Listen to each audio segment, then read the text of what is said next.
Désolée, mon téléphone a sonné.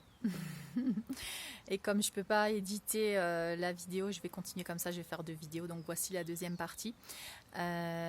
Pour terminer, en fait, pour vous dire que, pour exprimer et expliquer un peu que c'est très important de pouvoir accepter sa partie obscure, pour pouvoir l'accepter à l'extérieur également et pour pouvoir avoir une compréhension complète de ce qu'est maintenant ce qui est en train de se passer et pouvoir discerner les informations par rapport à ce qui résonne d'abord dans mon cœur. Et donc pas chercher à l'extérieur pour essayer de croire quelque chose, mais plutôt de vérifier à l'intérieur, de purger en quelque sorte les émotions, de purger pourquoi, quel est mon problème à croire en cette partie obscure des êtres humains.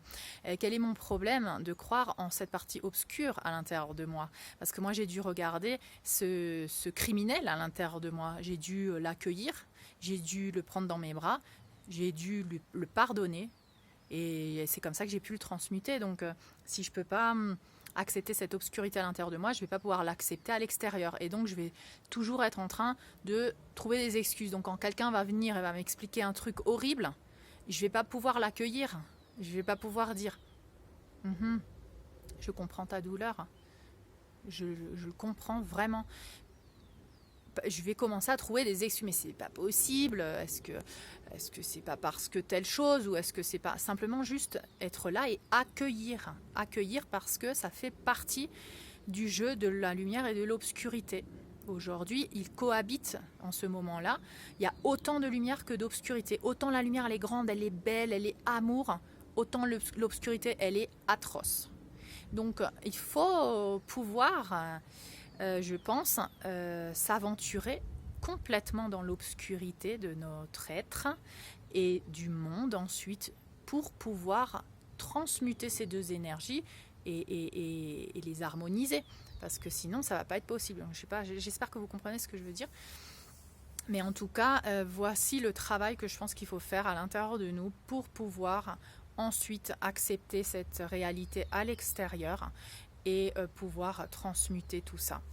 Donc voilà, c'est mettre la lumière sur l'obscurité. En fait, si l'obscurité, je ne veux pas la voir complètement, ou je la regarde mais 50% seulement, mais pas 100%, ben, je n'ai pas illuminé toutes les zones d'ombre. Et donc au jour d'aujourd'hui, il faut qu'on illumine les zones d'ombre.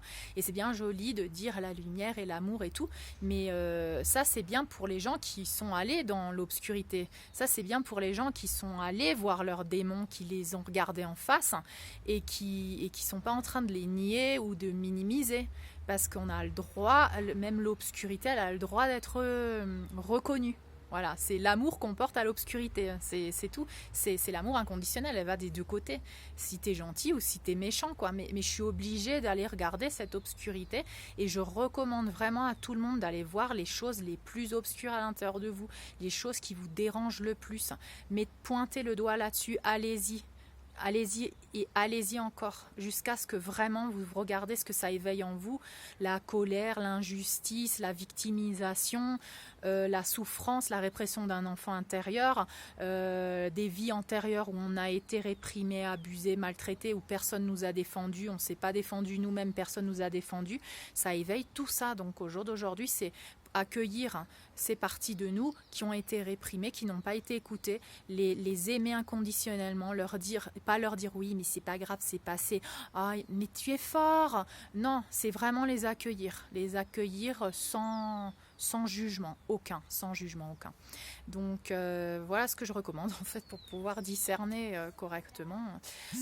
Sachez que donc l'exercice à faire, c'est vraiment d'aller en profondeur dans votre obscurité, dans les douleurs ou dans les peurs, regardez ce que ça éveille en vous et les regarder. Vous n'avez pas besoin de faire grand chose à part juste les laisser monter à la surface, les accueillir et dire voilà, je te vois, je te reconnais, sans les juger, voilà, et pardonner s'il y a pardonné, libérer s'il y a libéré, pleurer s'il y a pleuré. C'est ça en fait, c'est un travail de mort et de résurrection. Et on est là dans la semaine sainte.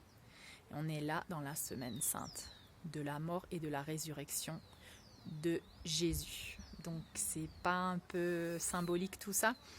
En tout cas, voilà, je vous laisse avec ce message. Donc quand vous avez une information, sachez que Êtes-vous capable de ressentir d'abord dans le cœur si ça résonne. Si ce n'est pas le cas, il faut faire un travail intérieur pour pouvoir ensuite discerner.